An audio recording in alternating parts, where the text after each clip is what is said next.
Eder. Mech. Pallister. Sai benissimo come funziona il sistema, ok?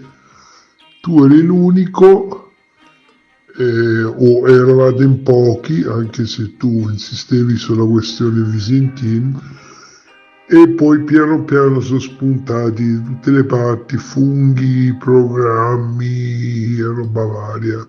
E qui ognuno si prende il merito per cose già dette, anche perché, ripeto, io vedo oggi, forse è normale perché sono passati più di 3 anni, ci sono moltissimi utenti che hanno conoscenza di 5, 6, 7 mesi fa, 8 mesi, o comunque da quando è omicidio, non hanno idea di ciò che è successo prima, e francamente non gli frega niente, perché poi sai come è fatto il popolo, no? E sta simpatico uno, ma presso a quello non gli frega niente il resto.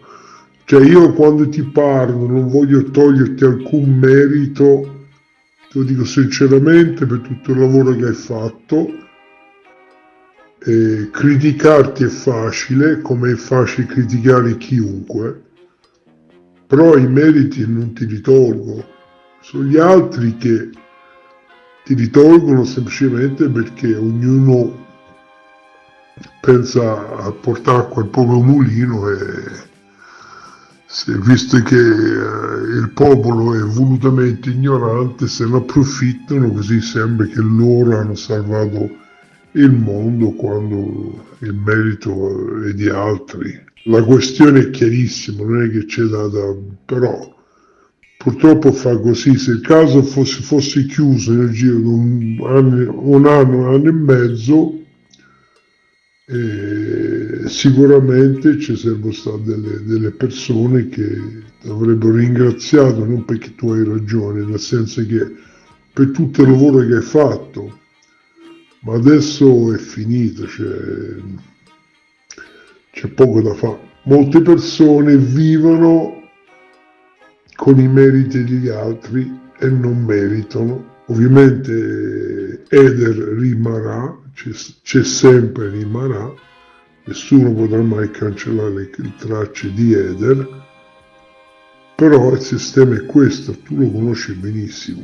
Nel tardo pomeriggio di sabato 19 aprile 2025, una scoperta inquietante ha sconvolto la tranquilla area boschiva tra le frazioni di Ponzanello e Canepari, nel comune di Fosdinovo, in provincia di Massa Carrara. 2 giovani cercatori di metalli rari, intenti a esplorare i boschi con i loro metal detector, si sono imbattuti in un'auto avvolta dalla vegetazione, precipitata in un canalone impervio. Sul sedile del conducente, un mucchio di ossa umane, uno scheletro ormai irriconoscibile, ha rivelato una tragica storia nascosta per quasi un decennio. La scoperta, riportata da testate locali come La Nazione e Il Tirreno, ha immediatamente attivato i carabinieri della compagnia di Carrara, che hanno avviato indagini per identificare i resti e ricostruire la dinamica dell'evento. Gli investigatori hanno subito avanzato un'ipotesi che collega il ritrovamento a un caso irrisolto di scomparsa.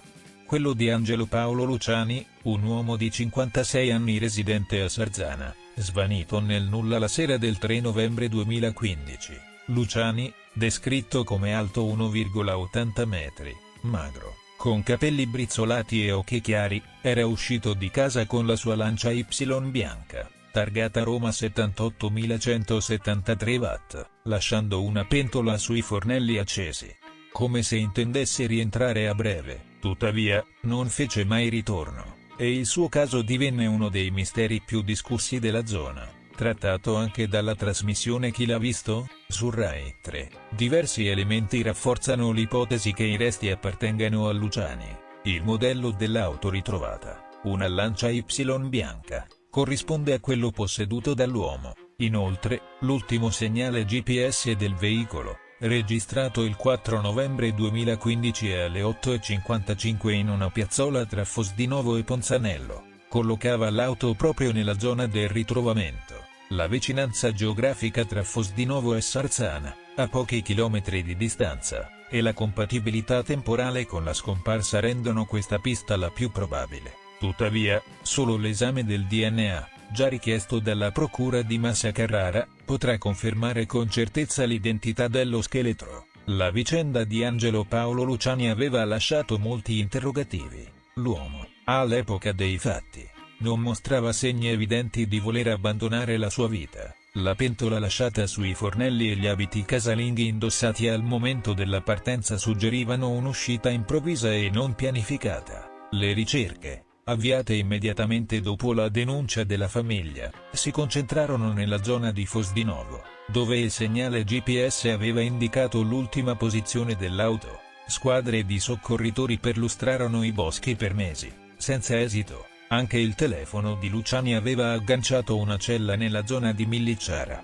vicino a Castelnuovo Magra, prima di spegnersi definitivamente. Nel 2020, dopo anni di indagini infruttuose, il caso fu archiviato con l'ipotesi di allontanamento volontario, una conclusione che la famiglia di Luciani, in particolare il padre Lucio, non accettò mai. La famiglia si oppose legalmente all'archiviazione, collaborando con l'associazione Penelope e rivolgendosi a Chi l'ha visto, per mantenere viva l'attenzione sul caso. La scoperta del 19 aprile potrebbe finalmente fornire risposte a un mistero durato quasi 10 anni. L'auto, ritrovata in un canalone tra Ponzanello e Canepari, era completamente avvolta dalla fitta vegetazione, in una zona caratterizzata da boschi di leccio, torrenti e sentieri poco battuti. La posizione remota e la natura impervia del terreno spiegano come il veicolo sia rimasto nascosto per così tanto tempo, sfuggendo alle ricerche condotte nel 2015. L'ipotesi principale degli inquirenti è che Luciani abbia perso il controllo della vettura, finendo fuori strada e precipitando nel canalone. La vegetazione avrebbe poi occultato l'auto, rendendola invisibile anche a eventuali sorvoli aerei o perlustrazione a piedi. Tuttavia, i carabinieri non escludono altre possibilità, come un'azione intenzionale, anche se al momento non emergono elementi che suggeriscano un crimine. Le indagini tecniche, coordinate dalla procura di Massa Carrara, si concentrano sulla dinamica dell'incidente e sulle condizioni dell'auto e dei resti.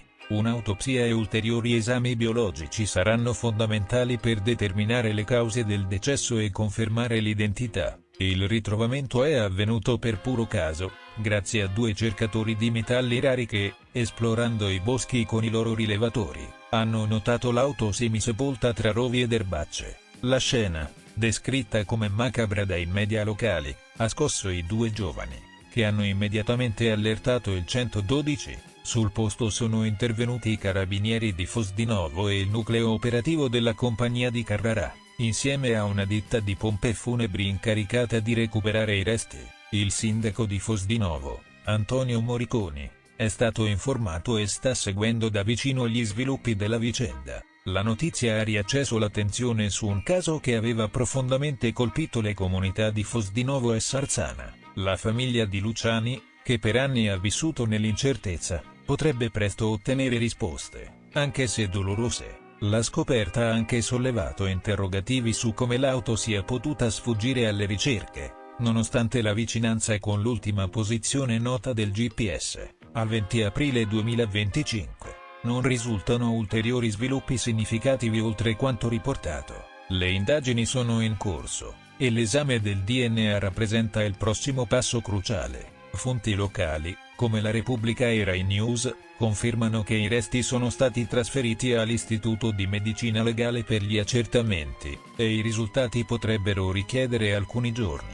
Nel frattempo, i carabinieri stanno riesaminando i fascicoli relativi alla scomparsa di Luciani e raccogliendo eventuali testimonianze per chiarire gli ultimi movimenti dell'uomo. La stampa locale ha sottolineato l'impatto emotivo del ritrovamento, che potrebbe chiudere un capitolo doloroso per la famiglia Luciani e per la comunità. Tuttavia, fino alla conferma dell'identità, gli investigatori mantengono aperte tutte le ipotesi, considerando anche la possibilità che i resti appartengano a un'altra persona scomparsa nella zona. La scoperta dello scheletro in un'auto a Fosdinovo rappresenta un punto di svolta in uno dei casi di scomparsa più enigmatici della Lunigiana. Se i resti fossero confermati come quelli di Angelo Paolo Luciani, si porrebbe fine a un mistero durato 10 anni. ma si aprirebbero nuovi interrogativi sulla dinamica della sua morte. Per ora, l'attesa è concentrata sui risultati degli esami biologici, mentre la comunità locale riflette su una tragedia rimasta nascosta per troppo tempo in un angolo remoto dei suoi boschi.